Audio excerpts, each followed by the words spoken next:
Sa puso ng San Vicente, lampas pa sa mga palayan at puno ng mangga, mayroong nakatagong lugar. Tinatawag itong walang hanggang gubat. Dito, ang hangin ay tila naghahom ng mahika. Ang mga puno ay bumubulong ng mga sikreto sa hangin. Ang mga hayop ay nag-usap kung alam mo lang kung paano makinig. Ang gubat ay matanda na, mas matanda pa sa panahon, sabi ng ilan. Naroon ang mga alaala ng mundo, ang tawanan ng mga bata, at ang mga awitin ng mga sinaunang espiritu. Ang pagpasok sa gubat ay parang pagpasok sa mundo ng mga kababalaghan. Si Marco, isang batang lalaki na may mga matang kasing kislap ng araw sa umaga, ay nakatira malapit sa gilid ng gubat. Narinig niya ang mga kuwento tungkol sa walang hanggang gubat. Mga kuwento ng nagsasalitang mga hayop at mahikal na pangyayari. Isang araw, ang kuryosidad ay kumulo sa loob niya na parang isang palayok sa apoy. Kailangan niyang makita ang gubat para sa kanyang sarili. Tara na, Bobo. Kulong niya sa kanyang tapat na aso.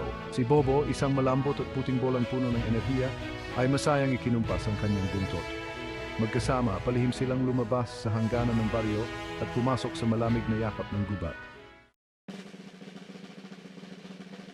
Ang gubat ay malugod silang tinanggap gamit ang mga sanga nito. Ang sikat ng araw ay sumilip sa sahig ng gubat na nagpinta dito ng mga sumasayaw na anino. Habang lumalalim si Marco sa gubat, may narinig siyang boses. Det nidang sibi.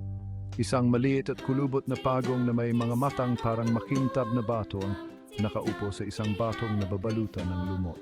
Nag-e-explore kami. Sagot ni Marco, nagulat na nakakapagsalita ang pagong. Ako si Aling Tula, sabi ng pagong. Ang gubat na ito ay puno ng mga sorpresa. Ituturo kung daan. At nagsimula na ang kanilang pakikipagsapalaran. Iginiya sila ni Aling Tula sa mga paikot-ikot na daan at mga nakatagong landas.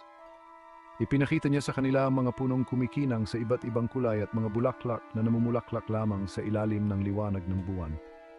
Wow, tingnan mo ang mga kulay na yan, Bobo. Nakinig si Marco ng may pagkamangha habang ang hangin ay sumasayaw sa mga dahon, bumubulong ng mga lihim ng nakaraan. Naririnig mo ba yon, Aling Tula? Parang nag-uusap ang mga puno. O Marco, ang mga puno ay nagtataglay ng mga alaala ng mundo. Ang bawat singsing sa isang puno ay nagkukuwento ng sikat ng araw at ulan, ng tawanan at luha. Ang gubat ay hindi lamang puno't halaman, ito ay isang buhay na libro ng kasaysayan.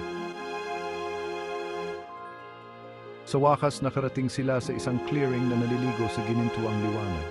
Sa gitna ay nakatayo ang isang marilag na puno, mas mataas kaysa sa alinmang nakita ni Marco. Ang mga dahon nito ay kumikinang sa libu-libong kulay ng berde. Ito aking mahal na bata, ang puso ng gubat. Ngumiti si Aling Tula.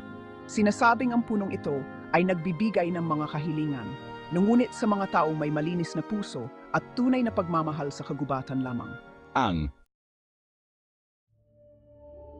Napanganga si Marco. Hindi niya kailanman inakala na may makikita siyang ganito kaganda. Inabot niya at hinaplos ang magaspang na balat ng puno.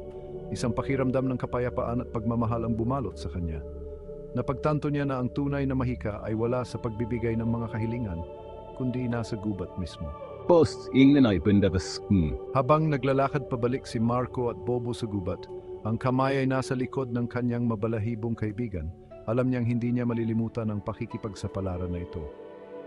Natuklasan niya na ang tunay na mahika ng walang hanggang gubat ay wala sa mga nagsasalitang hayop o mga punong nagbibigay ng kahilingan, kundi sa paghangang pumuno sa kanyang puso.